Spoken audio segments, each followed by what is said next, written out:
That I get here? Where do I begin? Where can I feel safe? Who can I talk to? Does anybody understand me? Where can I turn to? Let's start the conversation. Parham. And I'm Brittany. Yeah, I'm Ryan. And this is another episode of Sober Talk presented by Hunter House. And I know we was missing for a little bit. We missed y'all.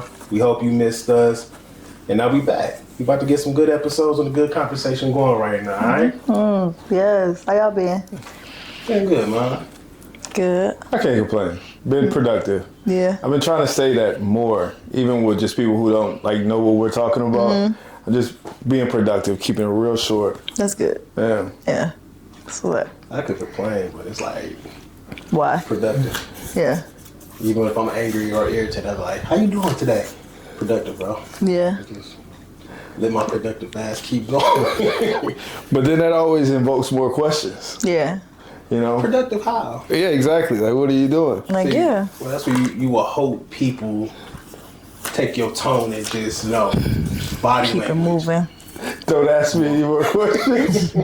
My guy. What about you, Brittany?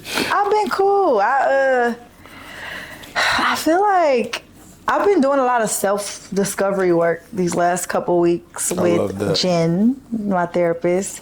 She got me doing a lot of journaling, a lot of I don't know if I should call it shadow work, but almost like shadow work a little bit. So Ooh, you're speaking my language when you're talking about the shadow work. yeah. So Yeah. just we've been working on authenticity. She had me reading Rewired. Have y'all read that book yet? It is basically rewiring your brain from being in an active addiction. And the first chapter is about authenticity. So you basically deep work, okay, what mask did I have on? What mask do I still have on that I need to take off? What what areas of my life am I authentic in, and what areas of my life am I not? And it's actually been interesting. Yeah, to say the least. I'm with that. Yeah. Doing that Better same than thing, trying to step into this new identity ever since my birthday. Yeah. Turning 36, of course, had to cut the hair and whatnot. And just a new chapter, just a new person. And more so being the leader that I've always shied away from. That's really what I'm stepping more into. That's what's up. Yeah. Yeah. That's something a lot of people don't talk about. When you purposely walking away from that leadership, bro. That you just be like, Yeah.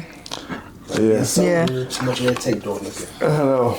Responsibility, but at the same token, it's when I look back on it, I've always been that type of person. It's just more of actually claiming it and just confidently stepping into it. That's why I like that analogy. I would say a soldier. That's I do my thing. My crew like me. They trust me. Well, just be sergeant. Then I got to do paperwork. Yeah. Got to make sure this happens. And if you die, I got to replace you. I don't want to do all that. Right. So, but yeah, that's good, man. Yeah. I did close a lot of doors, man, this past week. A lot. Yeah. It was hurtful, but satisfying. Yeah. You grieve and still be smiling. Yeah. You be like, Yeah. Closing that chapter. yeah. You can still have joy through grief. Yeah, it was cool. So, it's been my week. We've all been very productive in different ways, different aspects. For sure. And one aspect that we're about to get into that carried us. Wait. Ooh. Are y'all going to the white party? Did y'all get your outfits yet? For the Hunter House white party? We can't We just are gloss closing in on over that. it. We are. We're closing in on that. Fairly quickly. You guys found your outfits yet? Yeah. Okay. Y'all gonna see me in something other than black. Yeah. Wait, so we can't just wear a white t-shirt? I mean, you can, but spice it up a little bit. Wear a little linen. Let me pick your outfit. You got me? Yeah. Okay. Yeah. Because I know I be dressing basic as hell. But if we stepping out, we Yeah. We got the white party it up. step. Yeah. My parents are coming. I'm excited. Y'all, we got our white party coming up on June 13th from 6 to 10 p.m. at Eastside Alano Club. It's open to everybody, so we're gonna leave the link in our description if you guys would like to purchase a ticket. It goes to towards supporting men and women in recovery. We're gonna have raffles. We're raffling off Lions tickets. We're raffling off a private chef experience. I'm definitely getting in on that Lions ticket raffle. Absolutely. Gift baskets. We also we're trying to get some restaurants to raffle off some gift cards. So yeah, we got some good stuff. I'm excited. DJ, food. Yes. Yeah. Can't wait. I know. So if anybody want to get a ticket, contact us. If there's any businesses out there or any local places that want to get into the sponsor of it, contact us as well. We get you over that information. All right. Yep. Brittany, how can they get in contact with us? SoberTalk3@gmail.com or SoberTalk__ or Hunter House Recovery. Any one of those. Can't wait. All right, now I'm about to go back to the shop. Yeah. Something that's been keeping us productive, keeping us grounded, making everything that we doing possible. Faith. Yeah. You know, I know that's something a lot of people struggle with. I think struggle, but just I'll get into it as we go. Yeah. We gonna kick it off? Yeah. Okay. So, first question will be, what does faith mean to you personally today? Faith to me personally today, I would say, man, something bigger, something greater. I'm a small, minute piece to whatever plan or puzzle that my higher power has. You know, whether it's God, Allah, Buddha, the universe, whatever it is, but I'm a small piece, but to the everyday life, that piece could be something greater of change. So that's it, just something bigger than me. Yeah. Yeah. Faith is something to me that I can't see, something that I can't grasp. I always say that to me, I'm relearning and rewiring my mind to scripture says that faith comes by hearing, and that's by hearing the word of God. So however you hear the word of God, however you hear the word of your higher power. So like, for example, if he says to me, like, I've created you for a greater purpose and you're here for a greater purpose, my faith will turn on like, okay, if I feel like today I'm not here for, I don't know what I'm here for, my faith is like, okay, I can't see it, but he said he created me for a greater purpose. So I have to have faith in that and trust that. So it's really just trusting in something that I can't see. Absolutely. Which can be very hard, but Yeah. yeah. Excuse me. For me, it's trust. The main thing is trust, of course, in God, trust in the universe, trust in something that I can't see, touch, feel, or anything like that. Just more so of listening. I'm big on signs, synchronicities, things like that. Of course, numbers. And anytime when, you know, I'm praying or I'm sitting in silence or just doing some type of meditation, walking outside, playing basketball, it gives me a chance to just slow my mind down. So I know faith for me personally is just all about trusting where I'm at right now is where I'm supposed to be. Right. And I can't really control what happened in the past, of course, and I can't control what's coming. I just have to trust and have that faith that it's going to work out. Right. Just continue to stay in that positive mindset, not try to worry about all the uncontrollable things that I can't really force. That's good. Yeah. Yeah. So. You know, it kind of made you think, like, how do you train your brain and not think about the uncontrollables? You know, that's the hardest thing in the world. It is. It is. Okay, so I've been reading a lot. So I like to take, I'm a science major, but I also obviously read scripture. So I like to take scripture and science and like put it together. So we have something in our brain called neuroplasticity, which means that we literally will we can adapt to whatever we train our mind to think or believe, right? So we have to literally transform our mind. Actually, scripture says to be transformed by the renewing of your mind, which means that we have to transform our thoughts daily. And it's a process, but it's something that so I'll do something I'll recite something to myself over and over again to make to almost so I can begin to believe it. Like the other day I kept saying, because I just kept feeling like a failure, but I know I'm not a failure. So I kept saying over and over, God is within me, I will not fail. God is within me, I will not fail. And it's like, now I'm retraining that thought in my mind, like, oh, you're a failure. But it's like, no, I'm retraining it with God is within me, I will not fail. Like having that faith in that. But it's a process. But we can literally rewire our brain as humans, which is crazy to me. I like how you mentioned the neuroplasticity. I literally just talked about that yesterday in my work meeting. You ever heard of Dr. Joe Dispenza? Mm-mm. Okay, yeah. So he's big on like rewiring your neural pathways. Mm-hmm. And you know how you say like chanting and whatnot. Mm-hmm. And one chant that stuck with me last year was, everything's always working out for me, better than I can imagine. And just saying it over and over and over again. So when you have these moments where, okay, you get a bill that was unexpected. Yeah. It's still working out for you better than you can imagine. Just right now, it's just not ideal, but you never know what can happen later on down the road. Maybe it saved you from buying something you didn't need or anything like that, or it's just teaching you how to manage your money a little bit better, right? And those things like that. But it's that neural pathway that's being ingrained. This isn't a bad thing. It's actually a good thing. And this happened to me. Literally got a speeding ticket I was telling you about earlier. Yeah. And that speeding ticket was a couple of days before my birthday. And I was highly upset about it. But it could have been so much worse. So I ended up getting no points on my license or anything like that. It was just more of, I know exactly why I got this speeding ticket. Lack of awareness. Doing things that I shouldn't have been doing, wasn't paying attention, was on my phone, all those things like that. So before I wanted to blame the world, I was like, what's my role in it? What's my part in it? And then just move on from it. That's good. That's good. Okay, so how has your understanding of faith changed over time? And if so, what part of it changed for you? Truly believing. Like I used to just pray and, oh yeah, God got it, and yeah, all right. But then I won't hold on to it when it don't go my way. To like now, y'all said it the science way. I'm like, black people way. I just believe, man. It's just, hey, if it wasn't for me, hey, he ain't gonna take nothing away from me. I mean, that's it. And we had that conversation a while ago, having that spiritual argument. Like sometimes if I'm praying, I'm like, bro, what is you doing? Like you gotta show me something, man. What's going on? But I gotta get that aggression out to be like, you know what? Whatever it is you're doing, it's for a reason. And just keep moving from there. You know, that's it. So. Yeah.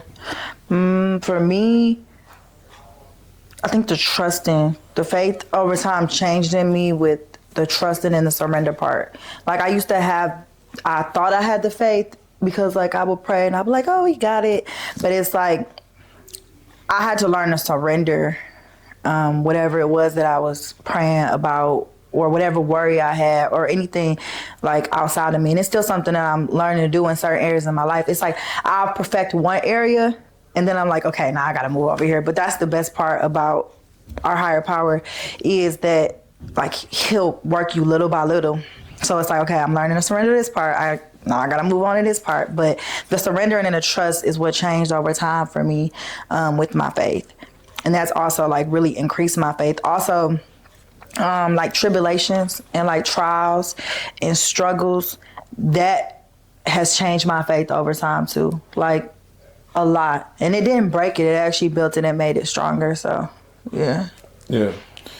I would say for me in the beginning, when I first got sober, I definitely, of course, went back to God. And God was the biggest proponent on me just getting sober and staying sober. Because before my addiction, I was trying to play God. Like I was trying to control everything, trying to make sure that I could move this piece here, move that piece over there, and then still do all the things that I wanted to do, even though I shouldn't have done it. But now I'm in that point where surrendering too. So surrendering is a big thing. I surrender when it comes to people in my life. So if this person's supposed to be in my life, perfect. What's their role in my life? Am I supposed to learn a lesson? Okay, did I learn a lesson? All right, move on to the next one. I don't try to force pieces to fit where they don't fit. So I can surrender that piece of it. But when it comes to moving and advancing myself, that's the part where I'm still learning to let go and surrender and not have so much control, because there's so many things that I want to do and get done on this day and that day and that day, where sometimes I run out of time in a day. But I always have to just catch myself where I can surrender and let God dictate on where I'm going to go with this day. I just have to be conscious of where I'm putting my time in. Yeah. Surrender is very hard. Yeah, absolutely. And people think it's not even people think it sounds so easy to surrender, but it's hard. It is a really, it's an uncomfortable thing to do, especially when you're so used to being in control of everything in your life. But that being in control never worked for me. Right. Like, it never worked for me. So it's like, why can't I just surrender it? But it's like, then I always start to rethink of something and I surrender. Like, okay, Lord, I did surrender this to you. Then I'm thinking about it again. I'm like, okay, I got to surrender it again. All right, I'm thinking about it again. All right, I got to surrender it again. It's like a process that you got to do over and over again. It's the biggest ego check, you know, because your ego, you're never going to kill your ego. And people always talk about ego death. You're never going to get rid of your ego, because that's who you are. At the end of the day, I remember I sent you that one video. You're never going to kill your ego. It's just how much you let your ego run the show. Control you, yeah. And the less, I just remember that video I sent you where the ego is like supposed to be the passenger, where they hold the map essentially, but you don't ever let them touch the steering wheel. And that's just one thing that I was like, your ego is always going to be there. It's always going to have that type of impact or influence in your life, but it's never supposed to, you know, take full control and, you know, grasp onto outcomes that might not work out for you. You know. Yeah. You know, one of those ways I had to get through that. To think, I woke up this morning, I got everything done, I came back home, I went to bed. That helped me surrender, because whatever I'm holding on to, it's not killing me. Right. It's not putting straight. It's like, hey, you know, I'm able to go through my day even though I'm upset or whatever that I can't control what it is. But it's like, you still got through your day. Right. That's all that matters. Yeah. And I'm mad I can hear my phone from here though. That's wrong. What is that, Star Wars? Yeah. It is. Oh, okay. Yeah, I was trying to figure that out too. I was thinking, like, who's the weirdo out there with the ringtone? I'm joking. I'm just kidding. That's all I was about to say. You see how she tried to play on, like, she'll look at it, look, and she's like, what is that, Star Wars? She knows she a nerd. You know, I know a little bit. You know, I didn't see it. I know a little She something. is an undercover nerd. She knows it. I know. She said she'd be going home to the closet. Yeah. But yeah. So, was there a part in your life where you had to believe in something bigger than yourself, even if you didn't fully understand it? Was there a time in my life where I had to believe in something bigger than myself, even when yes.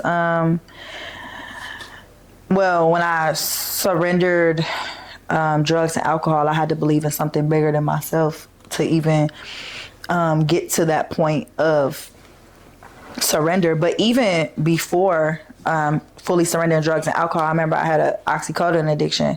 And I remember, like, through 1 year, I tried to quit 5 times. I used to take pills, and I tried to quit 5 times on my own. And in my mind, I always be like, oh, I don't want to go through the withdrawals. I don't want to go through the pain. Like, I don't want to go through the shits and the shakes and all this stuff. I was like, I just don't want to do it. And I would try to quit.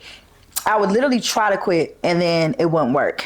And then the one time that I had finally was like, Lord, I need your help. Like, I need you to take this habit from me. Like, I don't know what to do. Like, I need help. I need to figure out how to do this.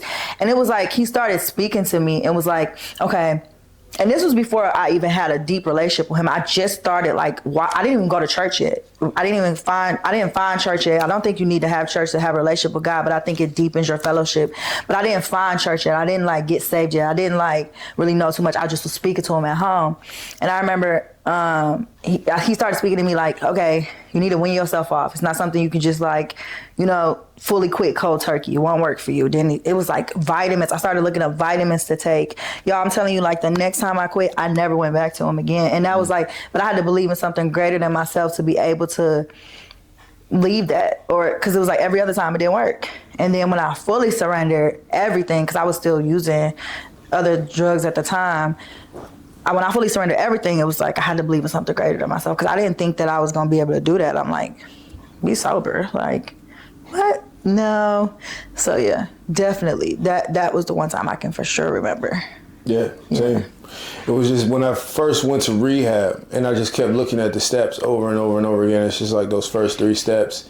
And just admitted you were powerless over alcohol, came to believe a power greater than yourself could restore you to sanity, and then, be willing or put your will into God or put your faith into God or something just greater than yourself and just let go. I knew that I couldn't do it all by myself, but at the same token, I needed to make a major change in my life. And I was always a believer in God, just growing up in a Christian family, and I even went to, it's weird too, I went to Catholic school growing up. You did too? Yeah. So I always believed in God, but I just didn't understand it because I just couldn't wrap my mind around it. And then when I was an adult, I would always call on God if I needed to get out of something legal. If I got like an MIP or I thought I was getting ready to go to jail or violate my probation, I was like, God, can you please get me out of this? But any other time, it was just more of a selfish endeavor for me. And then when I got sober, it was, okay, what are these steps all about? God, where are you? I'm actually praying every single day right before I went to bed. And just knowing that I don't have anything else. I'm literally starting at rock bottom, and I just need somebody or something to get me over the hump of where I need to go. And that was when I just had to find God all over again because I didn't know where else to go. Everything that I tried to do, I kept running into a brick wall over and over again. And every single closed door that I faced, it was, okay, well, my way's clearly not working.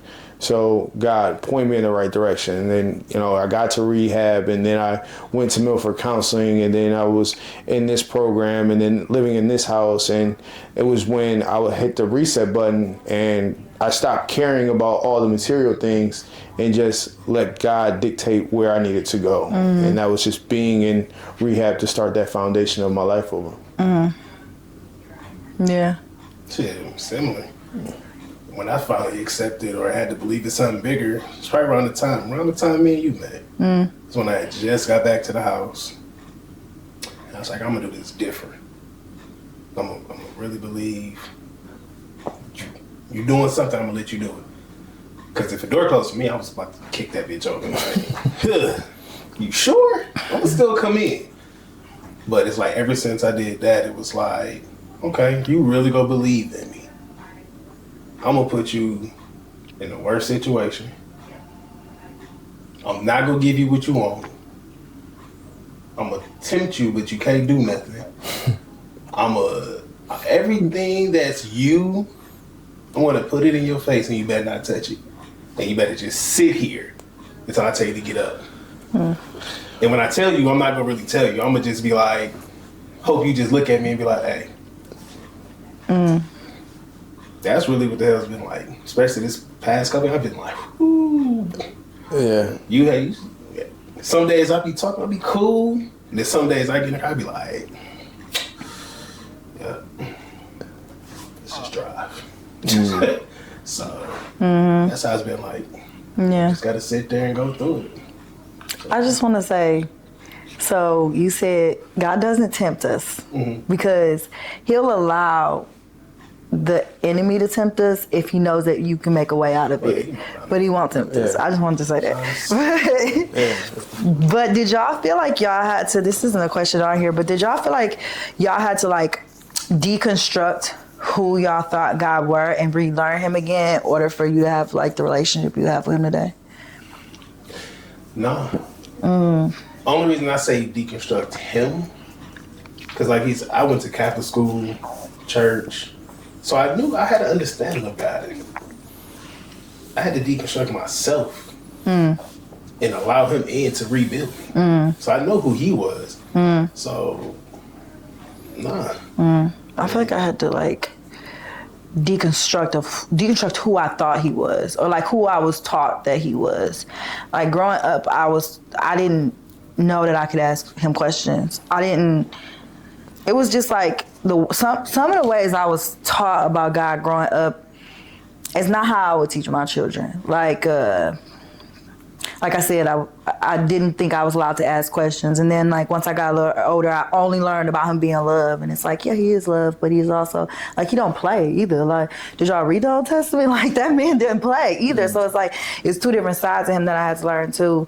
But I felt like I asked that because I felt like in order for me to really get like deeper with him, I had to unlearn what like my family taught me. And they was only teaching me what they knew, but like, and like relearn him for myself more so on a relationship level. Sometimes I even have to relearn like what I learned in church growing up because my granddad was a pastor and my grandma was a first lady. I feel like I even had to unlearn some of the things I learned in church growing up. Like I remember you couldn't even wear pants in church if you were a woman. And I'm like women couldn't teach. Like it was certain things that you had. And I'm like, okay. So, and it made me feel like, I don't know, sometimes it would make me take situations that were happening in church and like place that on God. So it was like I had to like unlearn that and like relearn, I don't know, him differently. So that's why I just asked. I'm always different with this because, of course, I believe in God, but I also believe, God is within us. God could stand for, in my opinion, or just how I see it, good orderly direction. And just the way you live your life, you can live your life in a good orderly direction. And of course, I believe there's something greater than myself, whether it's God, it's the universe, whatever type of religion, insert it right there wherever, whatever makes you, whatever you believe in. But I just know in my own life, there's always good and bad. There's always the angel and then there's the devil sitting on your shoulder. And it's all about which one you prefer to listen to. There's that temptation where something's bad, that you shouldn't go towards it. It's all about envy, greed, lust, whatever it is. And then there's other things where it comes with patience, guidance, focus, discipline. And it's always like, God is like it's an energy. It's an energy within yourself, and I don't always necessarily study it within a book text or a book sense. But I just know that if I'm living in a direction where I'm treating others the way I want to be treated, then I feel as if I'm fulfilling my role as in God. So it's a little complicated, but it's something that I'm just starting to still mature into as I get a little bit more enlightened and awakened to my overall purpose in life and what I feel as if my message is to others. So yeah, true. Still trying to ground it. Complicated. Makes sense. Right. Of your image. Yeah. The God of your understanding that you understand. So it ain't complicated. Yeah. Makes total sense. Perfect. Because sometimes it's just like, all right, it's like so much going on in my head, but it's like, okay, all right. It was like the first time I actually like spoke it out loud. So, Yeah.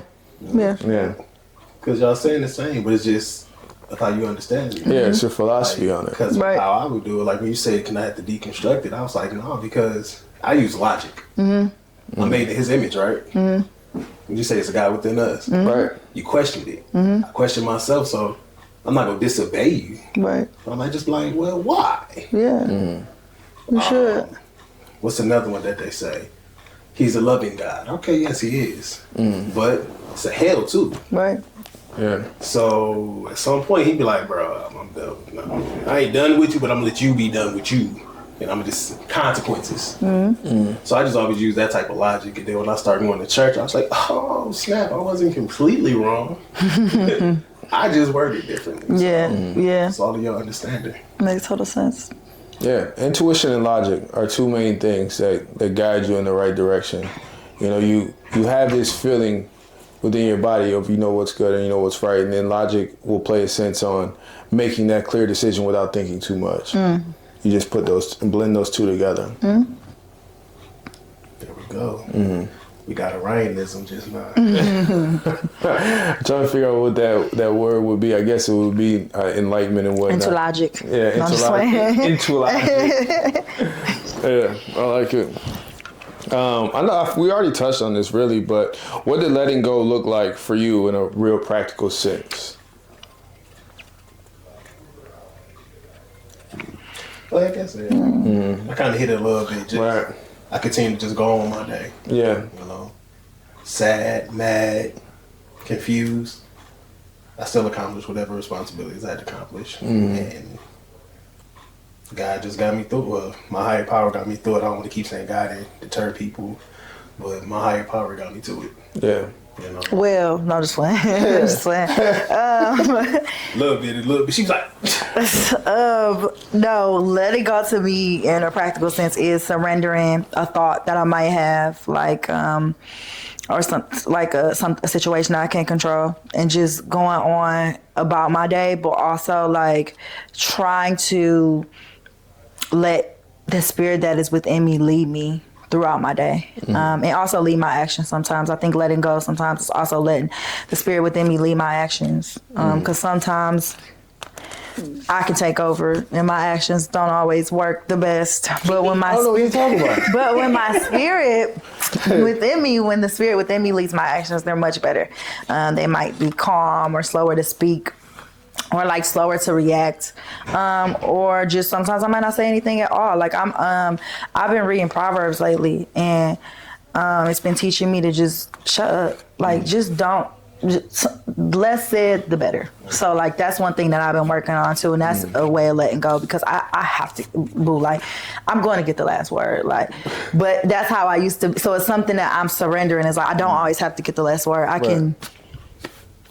can just let you have it, and that's cool. That's the shadow work. That's the identity right there. Yeah. It's the identity collapse of the old versus the new. Exactly. Because sometimes when it's the over-explaining, it's the ego that's taking over again. It's the, I need to get the last word in because I know it's going to make me feel good and make me feel comfortable. I know exactly what you mean. And that's the same thing with me, but I had to practice that when I got out of my last couple of relationships. It's just, I don't need to say anything. I don't need to give off this, I'm annoyed, I'm pissed off, I don't agree with it, and I want to tell you about yourself.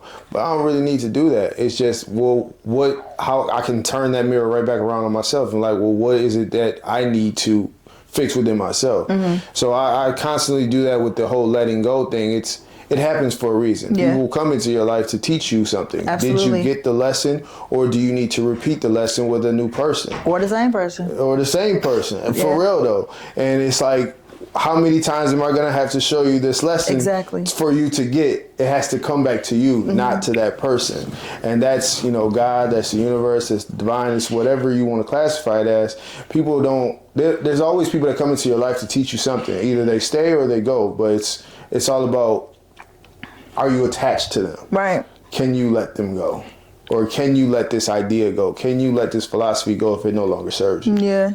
I'm learning that we don't own people, and that we do have to let them go. Like even we don't own our children. Like our parents don't own us. Like we are not anybody's except the God who created us. So it's like we do have to learn to surrender that more. Because then that's how we become God again. Like I'm holding on to you. Like you mine. I didn't make you. I didn't create you. Sometimes it's like I do have to surrender that, because it's like I'm not God. I can't think of it that way. So that is a good point. Yeah. Because it's always, and you just do it because there's something that just needs to be healed within yourself. It's just whether you want to date it back to childhood, or you want to date it back to something that has caused you trauma over the years or anything like that. It's just, what is it? And that's the mirror, because a lot of times people are reflections. I just talked about this before. You attract people in your life because of, essentially it's a reflection of who you are at that point in time. So it's a growth, it's a process, it's something that you need to learn about yourself. That's good. That's good. Let's see. What are some of the internal battles you faced when it comes to faith?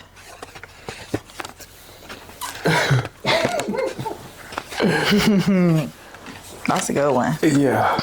I would probably say the internal battles that I would face are consistency.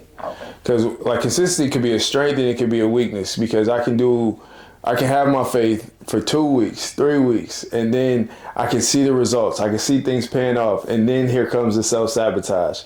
Here comes I've been doing it so many times, or I've been doing it so well for this long, I can slack off here. I can, cut a corner here. So that would be just an internal battle of, okay, I've been doing so well, I can cheat a little bit. I cannot pray today. I cannot meditate today. I don't have to go work out. I can eat this cheeseburger. I eat Popeyes. I can do all these things because I did so well last week. So it's always that internal battle of self-sabotage or the fear of success or failure, things like that. Yeah. Mine is fear. That's the internal battle that I face a lot with faith. Fear, which then will like drive me into procrastination, because I'm learning that like certain traits that I have comes from fear, like procrastination, or like sometimes when I get angry, just some emotions or like the actions that I have from the emotions usually comes from fear. So fear is definitely one. So I've been telling myself that God didn't give us a spirit of fear. He didn't give us a spirit of timidity, but he gave us a spirit of sound mind, peace, and joy. So like anytime I feel fear, I'm like, okay, well, God didn't give me a spirit of fear. Like I have to get that out of my head. Like I don't have to be afraid.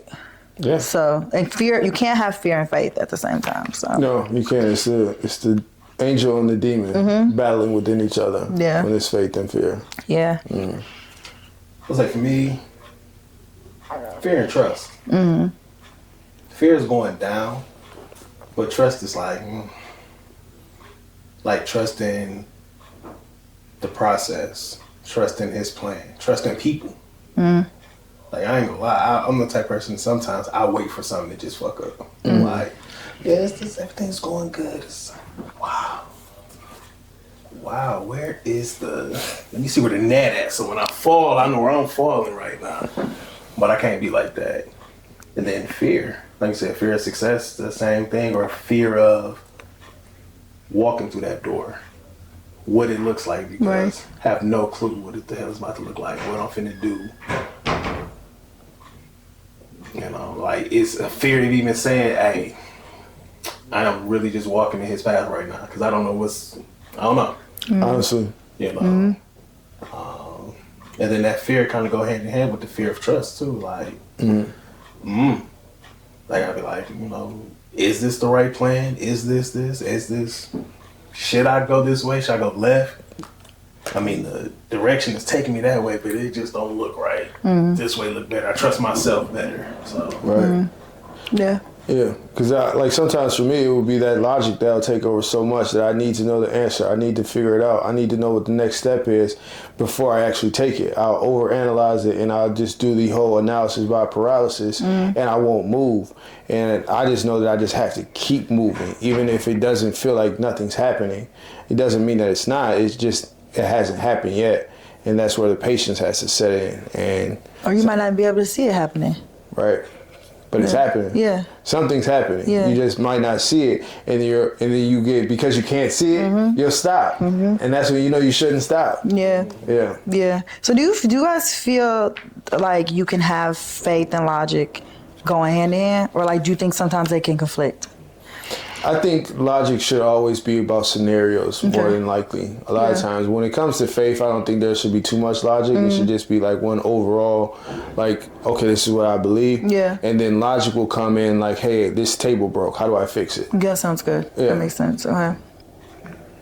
You put it the best way. Yeah. 'Cause I've had that conversation with people before where they're like, well, I'm more logical. So I don't know about the whole, like, I'm more logical, so the faith think's a little hard. And I'm like, well, I think that they're not like mutually exclusive. Right. But yeah, it's just that, hey, I believe that there's something bigger than myself out there. I don't need to dissect it, analyze it, and question it over and over and over again. Just put it myself in just a circle that's never ending. It's just logic will come in like, okay, I believe that. All right, cool. I don't believe that. Right. All right, but if I have like an issue right in front of me that I need to fix right now, like I need to get this assignment done, I need to get this project done, let's put the logic there instead of faith. Gotcha. Yeah. Makes sense. Like, faith is like you got a project in front of you, like, I got faith I'm gonna get an A. You ain't did shit. You ain't even wrote your name on the the paper. You ain't even doing it yet. They did nothing. You can't have faith, but you got to be prepared. You gotta work. They actually say that too. Faith without works is dead. Yeah. You gotta put some work in. You gotta do You something. can't just be like, I'm gonna manifest it. Yeah. Like, you know, that's how the secret sold you back in the day. That's a magic. That's magic. For real. I used to be one of them people. Now that I see people do that, I be like, they know you sound stupid, right?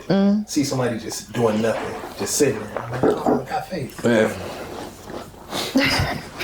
I got faith. You'll be out this motherfucker in about 2 weeks. Straight up. No, seriously. Yeah. I got faith. Yeah. And logic. And logic. I got faith in the logic.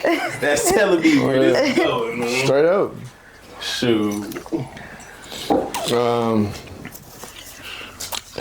Can you guys share a moment where your faith was tested, and what did that experience teach you? I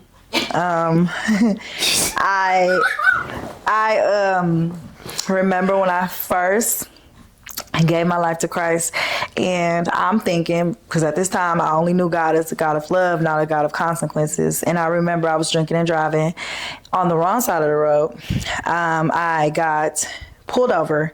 I got a DUI. I told this our first podcast too. I got pulled over, and I was like, what? I'm not even know I'm on the wrong side of the road. I'm like, they about to get that car. The lights on, they get out the car. I'm like, what I do? He like, you on the wrong side of the road. So like, I go to jail. I text my friend. I'm upset like with God. I don't even understand how this works, how you're upset with God, because you're on the wrong side of the road and you were drunk driving. But I'm thinking like, now that I'm saved, that everything was going to be good for me. Like I was going to be covered. I'm thinking like, you know, nothing can go wrong, which is not true. You're still going to have things that are wrong. So I remember my faith being tested because it could have been at that point where I could have been like, all right, fuck this. Like, I'm going back to what I know. You know what I mean? Like, I'm going back to what I know. Like, forget God, this ain't working. But it was that time where I just decided to press into him more and learn more about him, where it was like, oh no, you do have to pay for your consequences. He actually is a God of consequence. If you do something wrong, you're going to have to pay for it. But then his mercy might be able to get you out of it. So what happened was his mercy ended up getting me out of it.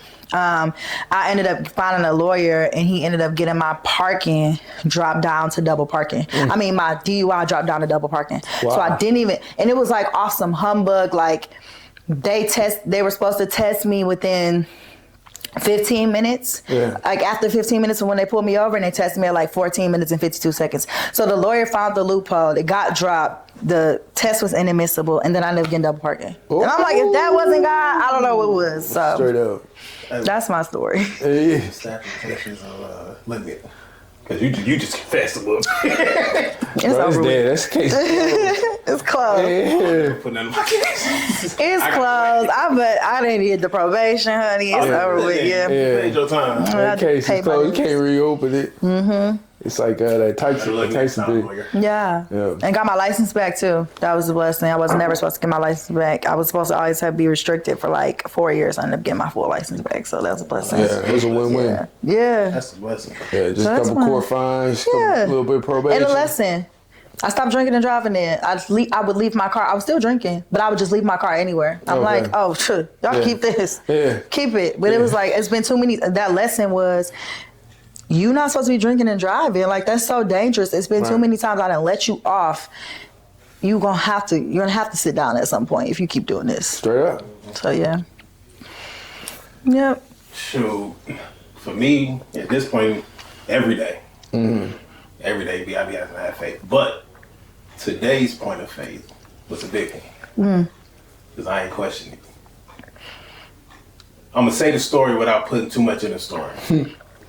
You know, so I had two situations going on, and you know, this one place called me. You know, everything was straight, cool.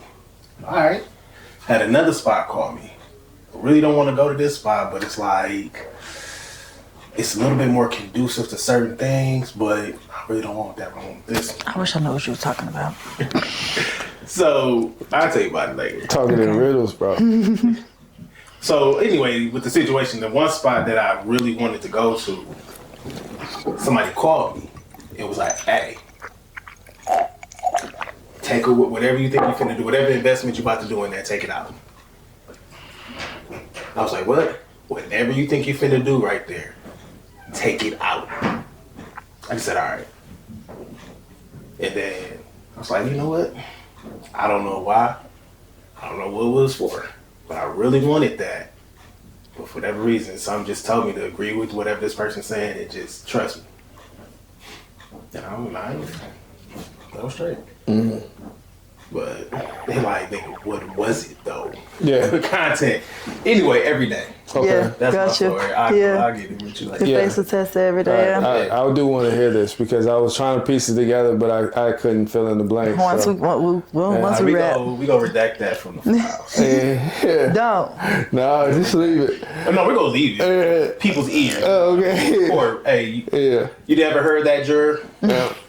I would probably say my faith was tested this past year. I had to lean on a mentor, and she's a woman. And that was always one thing where I would always lean on, of course, males, especially as a mentor, and especially older than me and whatnot. But she's my mentor, and she's younger than me. And she's like just so gifted on how she sees the world. So working with her, she like opened up so many doors that I didn't even know like were inside, like just closed off. So my faith was definitely tested because I didn't know her when I first walked into her office. I just knew that I needed answers, and she was able to give me answers when it came to just spirituality and just from a psychology standpoint, and then just the hidden potential that I didn't know that I had. And I leaned on her, and I still do, because there's moments and times where I don't talk to her for like a week or something like that, and I'll get like upset. I'm like, where have you been? She's like, trust me, you got this. You got to believe in yourself. I'll tell you if you're doing something wrong. Yeah. Just trust me. And well, she doesn't even actually say that. I find it within myself to trust her because I've seen her work, and I've seen the results, and just how I've made such of a transformation over the 9 months or so that I've been working with her, just how much she's changed my outlook on how not only I see myself, but I see the outside world. So just putting my faith in somebody else instead of, just me. Yeah. I can't explain it, but I think I can. It's just trusting her is like it's been a gift from God. I would probably say the best way. Yeah, yeah. He does send us good people. He does. Like to be able to help us, because we can't do it by ourselves. I'm telling you, he sent her when I needed her the most. Back like around May of last year, I was struggling. I was going crazy, losing my mind. And I walked into her office, and I was like, oh, yeah, I'm working with you. Yeah. Yeah. Okay, so what would y'all say to anybody watching a podcast who's struggling with their faith right now?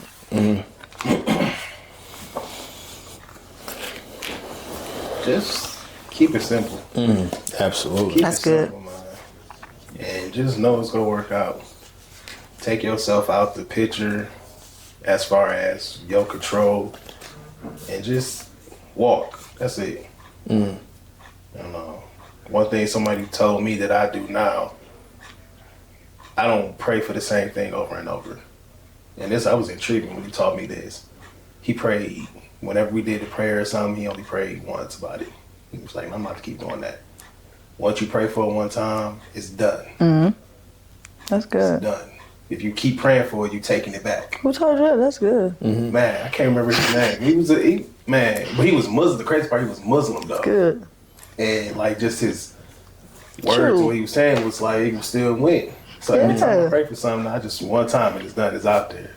I like that. It's abundance versus lack. Yeah. For sure.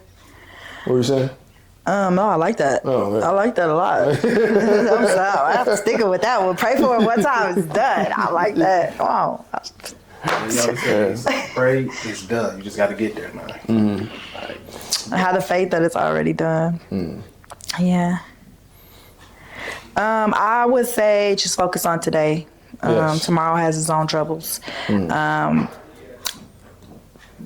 God will give us what we need for today. If you just focus on today, don't worry about tomorrow, because we're in today and there's nothing you can do about tomorrow anyway, or yesterday. So that's all I would say. Yeah. I would definitely say believe in yourself. Honestly, believing in yourself is what people overlook all the time. I saw the Michael Jackson movie twice over the past weekend, and it's so good. And really, what I picked up from Michael is he just believed in himself. And, you know, he would always, and I'm not trying to give too much of the movie away for anybody that hasn't seen it yet, but it's just more, you can see he had so much creativity and imagination just within himself. And even when he would have criticism or any type of negative comments thrown his way, he just always believed in himself, and he knew that his purpose was greater. He could give back to the world, and he wanted to heal the world, bring the world together. So it's just believing in yourself, believing in something. There's greatness inside of you. Don't doubt yourself. Don't doubt that you can bring that out to the world, no matter how much negativity you might see in the world or how much things don't go your way. Just believe that something is always working out for you better than you can imagine. That's good. Yeah. That's good. And it's a good movie. If y'all haven't seen it, go see it. Absolutely. I love how he affirmed himself every morning, had all the sticky notes and stuff on the... Literally, Wow. honestly. I was on his mirror, everything like that. It was just so much creativity. He had, you know, his animals, and he was so he's a cool. legend. He was. Yeah. I always had the biggest smile on his face, too. Yeah. Yeah. I get to it. You ain't see it yet? You didn't see it? Oh, you gotta see it. It's like I would go see it again. I think I'm actually gonna. Well, no, today is $5 Tuesday. I was gonna go see it on $5 Tuesday. I might still be able to, but Yeah, in IMAX? MJR. Okay. Oh, buddy. Yeah, $5 Tuesdays. MJR, you gotta get those exclusive seats too. The premium ones Yeah. that have the heating and Yes, cooling. and the cooling. You know something. So imagine. You know something. Yeah, the IMAX where the seat and the floor shakes. For the Oh. Michael Jackson movie, I did it twice. Oh, I have to go do. I have to Yes, go see I'm that. telling you, it will enhance the experience. When he was performing? tenfold. Yes. Ooh. When the people, you know, I'm trying not to give it away, but Yeah, you know yeah. exactly how it's going to be if you see that in the IMAX compared to the regular theater you saw it in. Okay. Bruh, it IMAX. will tug on the heartstrings. Noted. It will pull you in. Noted. Yeah. Try it. Got it. Yeah. Okay. So was that it? Any more questions? No, that was it. That was it. Man, I want to thank y'all for tuning in for another episode of Sober Talk. I want to thank y'all for being patient with us and still showing love. Till next time, it's your boy Parham. I'm Brittany. I'm Ryan. Peace. Peace.